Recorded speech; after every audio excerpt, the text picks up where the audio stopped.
ഈ ലോൺ എടുക്കാൻ പോയതാണ് എൻ്റെ പപ്പായെ കൊല്ലാനുള്ള കാരണം. ഇതിനകത്ത് മെയിൻ റോൾ സുഭാഷിൻ്റെയാണ്. പുറകിൽ നിന്ന് വണ്ടി വന്നിട്ടിടിക്കുന്നു, പപ്പ സ്പോട്ടിൽ മരിക്കുന്നു, അവിടെ ഒരു പെൺകുട്ടി ഇത് കാണുന്നു.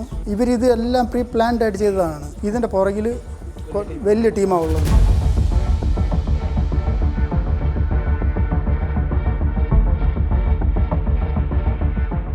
വേണ്ടിയിട്ടാണ് ആദ്യമായിട്ട് ഇതേ ധർമ്മസ്ഥലത്തെ വീരേന്ദ്രയുടെ ആൾക്കാർ വീരേന്ദ്രയുടെ ആൾക്കാർ വന്ന് എൻ്റെ വല്യപ്പനെ ടോർച്ചർ ചെയ്തു. ആദ്യത്തെ ബാക്കി ഉണ്ടായിരുന്ന സ്ഥലം അന്ന് ഈ കർണാടകയിലൊരു നിയമമുണ്ട്, അക്രമസക്രമം എന്നും പറഞ്ഞ് അതിന് കൊടുത്തിട്ടുണ്ടായിരുന്നു. ആദ്യം പട്ടയമായത് 22 ഏക്കർ സ്ഥലമായിരുന്നു. ആ സ്ഥലത്തിന് വേണ്ടിയിട്ടാണ് ആദ്യം വന്നിട്ട് ടോർച്ചർ ചെയ്യാൻ തുടങ്ങിയത്. ഭീഷണിയായിരുന്നു. എൻ്റെ പപ്പ എൻ്റെ വല്യപ്പനെ കൊണ്ടുപോയി ഒരു രാത്രി മുഴുവനും, അന്ന് സ്റ്റേഷനില്ല ധർമ്മസ്ഥലത്ത്, വെറും ഒരു കന്നാലി ഇടിവെട്ടി ചത്തെന്നും പറഞ്ഞിട്ട് ഇവർ പിടിച്ചുകൊണ്ട് പോയിട്ട് അവരുടെ ബീഡി കൊണ്ടുപോയിട്ടിട്ട് രാത്രി മുഴുവൻ ഇട്ട് അടിച്ചിട്ടുണ്ട് അവിടെ. ഇത് എൻ്റെ പപ്പ പറഞ്ഞിട്ടുള്ള അറിവാണ് എനിക്ക്. ഇങ്ങനെ ചെയ്തിട്ടുണ്ട്. അത്ര ടോർച്ചറായിരുന്നു ഇവർ. എന്നിട്ടാണ് ഇത് ലാസ്റ്റ് അത്രയും ടോർച്ചറും കാര്യങ്ങളെല്ലാം കഴിഞ്ഞു. പിന്നെ ലാസ്റ്റ് എൻ്റെ പപ്പ ധർമ്മസ്ഥലത്ത് ഒരു ഹോട്ടൽ തുടങ്ങുന്നു. ആ ഹോട്ടൽ തുടങ്ങിയ സമയത്താണ് സുഭാഷ് എന്ന് പറഞ്ഞ ഒരുത്തം വന്നിട്ട് നിങ്ങളുടെ സ്ഥലം വിൽക്കുന്നോ എന്ന് ചോദിക്കുന്നത്. നിങ്ങളുടെ സ്ഥലം വിൽക്കുന്നോ? അങ്ങനെ പപ്പ വീട്ടിൽ സംസാരിച്ച് ചേട്ടനിമാരും വല്യപ്പനൊക്കെ ആയിട്ട് സംസാരിച്ചിട്ട് അത് ഒരു 22 ലക്ഷത്തിന് സംസാരിക്കുന്നു. ലാസ്റ്റ് 21 ആവുന്നു. ലാസ്റ്റ് 18 ലക്ഷത്തിന് ഇത് കച്ചവടമാകുന്നു. ഇത് പട്ടയുള്ള 22 ഏക്കർ സ്ഥലം 18 ലക്ഷം രൂപയ്ക്ക് 18 ലക്ഷം രൂപയ്ക്ക് കച്ചവടമാകുന്നു. എന്നിട്ട് കച്ചവടമാകുന്നു. എല്ലാവരും വീതം വെച്ച് എല്ലാവരും കുറേ പേര് കേരളത്തിലേക്ക് പോകുന്നു. ബാക്കി എൻ്റെ പപ്പ മാത്രം ഹോട്ടലുണ്ടായിരുന്നതിൻ്റെ പേര് ബെൽത്തങ്ങാടി തന്നെ സെറ്റിലാവുന്നു. അത് കഴിഞ്ഞിട്ടാണ് ഈ ബാക്കി ഉണ്ടായിരുന്ന 20 ഏക്കർ സ്ഥലമുണ്ടല്ലോ അക്രമസക്രമണത്തിൽ കൊടുത്തിരുന്നത്, അത് അതിൻ്റെ സമയമായപ്പോൾ ഓട്ടോമാറ്റിക്കലി ആരുടെ എല്ലാം പേരിലാണ് കൊടുത്തിരുന്നത് അവരുടെ പേരിലേക്ക് മാറി ഓട്ടോമാറ്റിക്കലി. ആ സ്ഥലത്തിന് വേണ്ടിയിട്ടാണ് പിന്നെ ഈ സുഭാഷ് പിന്നെ വന്ന് കോൺടാക്ട് ചെയ്യുന്നത്. നിങ്ങളത് ഇമ്മീഡിയറ്റ്, അത് ഉത്തരവാദിത്തം മൊത്തം എൻ്റെ പപ്പായ്ക്കായിരുന്നു. എൻ്റെ പപ്പായരെ ആദ്യം മൊത്തം കോൺടാക്ട് ചെയ്തത്. പപ്പായോട് പറയുന്നത് നിങ്ങളത് ഇമ്മീഡിയറ്റ് അവരെ വിളിച്ചുകൊണ്ട് വന്ന് എഴുതി തരണമെന്ന് പറഞ്ഞ് പപ്പ എഴുതി കൊടുക്കണമെന്ന് ആദ്യം കൊടുത്തത്. കൂടാതെ ഈ 20 ഏക്കർ സ്ഥലം കൂടി എഴുതി അതിൽ തന്നെ ഇൻക്ലൂഡ് ചെയ്തിട്ട് ഇവർക്ക് എഴുതി കൊടുക്കണം. മൊത്തത്തിൽ അത് മൊത്തം എഴുതി കൊടുക്കണമെന്ന് പപ്പ പറഞ്ഞ് പറ്റിയ അത് അങ്ങനെ ഒന്നും എഴുതി തരാൻ പറ്റിയല്ല എന്ന് പറഞ്ഞു. അത് അങ്ങനെ തന്നെ കിടന്നു അവിടെ സ്ഥലം.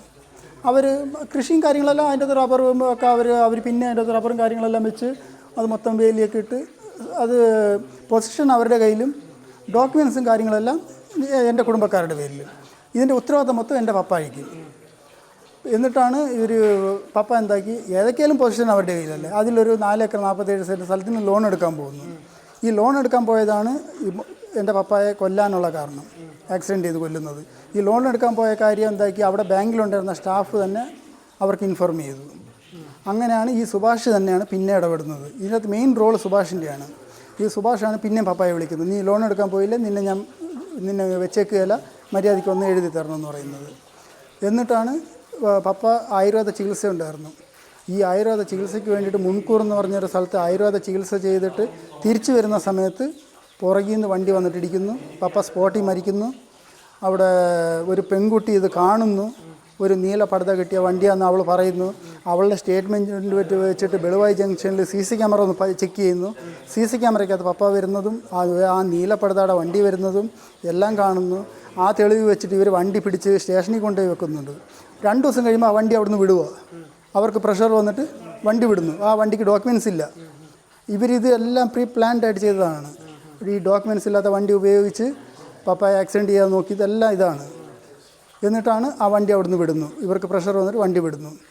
എന്നിട്ടാണ് SI, അത് അന്ന് മൂടുപതിലുണ്ടെന്ന് SI ഒരു നല്ല മനുഷ്യനാണ്.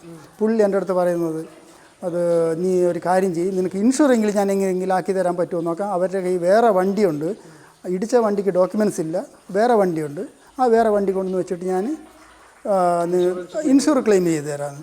ലാസ്റ്റ് പറയുന്നു അതും പറ്റിയല്ല, നിനക്ക് വേറൊരു വണ്ടി കൊണ്ടുവന്ന് വെക്കാൻ അവർക്ക് കുറച്ച് പ്രസ്റ്റീജിൻ്റെ ഇഷ്യൂ ഉണ്ട്, അത് കാരണം അതും പറ്റിയല്ല. പിന്നെയാണ് എൻ്റെ അടുത്ത് പറയുന്നത്, നീ ഈ മാറ്റർ ഇവിടെ തന്നെ വിട്ടു, ഇതിൻ്റെ പുറകിൽ വലിയ ടീമാണ് ഉള്ളത്, ഇനി നീ ഇതിൻ്റെ പുറകെ പോയാൽ നിനക്കും നിൻ്റെ ജീവനും ഇതിൽ ബുദ്ധിമുട്ടുണ്ട്. അത് കാരണം ഞാൻ പോയിട്ടില്ലായിരുന്നു. ഇപ്പോൾ എനിക്കത് ധൈര്യം വന്നു. കാരണം ഈ സൗജന്യ കേസിൻ്റെ ആക്ഷൻ കമ്മിറ്റി എല്ലാം വന്നതിൻ്റെ പേരിൽ, പിന്നെ ഇപ്പോഴത്തെ ഇതെല്ലാം വന്നതിൻ്റെ പേരിലാണ് എനിക്ക് ധൈര്യം വന്നത്. ഇന്ന് മഹേഷണ്ണനുണ്ട്, എൻ്റെ കൂട്ടത്തിൽ മഹേഷണ്ണനുണ്ട്, ഫുള്ള് ടീമുണ്ട് എൻ്റെ കൂട്ടത്തിൽ. സൗജന്യക്ക് ന്യായം കിട്ടിയാൽ എല്ലാവർക്കും ന്യായം കിട്ടും. ആ ധർമ്മസ്ഥലത്ത് ആരെല്ലാം മരിച്ചിട്ടുണ്ട് എല്ലാവർക്കും ന്യായം കിട്ടും. കൂടുതലും ഭൂമിക്ക് വേണ്ടിയിട്ടാണ്, ഇത് നടന്നേക്കുന്ന കൊലപാതകങ്ങൾ. ഒന്നല്ല, ധർമ്മസ്ഥലം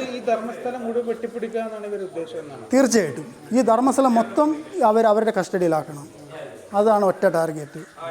അവിടെ ഞാനൊക്കെ പഠിക്കുന്ന സമയത്ത് ഞാൻ കണ്ട മനുഷ്യരാണ് ഈ ആനനെ കൊണ്ടുവരുന്ന ആനമാവത്തെന്ന് പറയും, നാരായണനും അവരുടെ പെങ്ങൾ യമുനയും. ഞാനൊക്കെ സ്കൂളിൽ പോകുന്ന സമയത്ത് റോഡ് സൈഡിൽ ഒരു മൊളിയുടെ വീടുണ്ട്, ഒരു മൊളി പുല്ലുമേഞ്ഞ വീട്. അതിലൊക്കെ ആദ്യം അവർ താമസിച്ചുകൊണ്ടുണ്ടായിരുന്നത്. അവരെ കൊന്നു, ഒരു സുപ്രഭാതമായപ്പോൾ അവരെ കൊന്നു.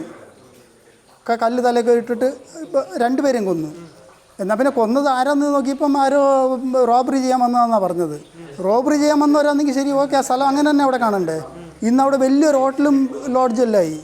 എങ്ങനെയായി? അതെ, അടുത്ത് തന്നെയാണ്.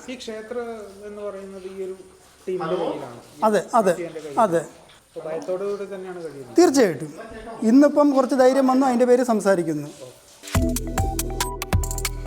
Subscribe to One India and never miss an update.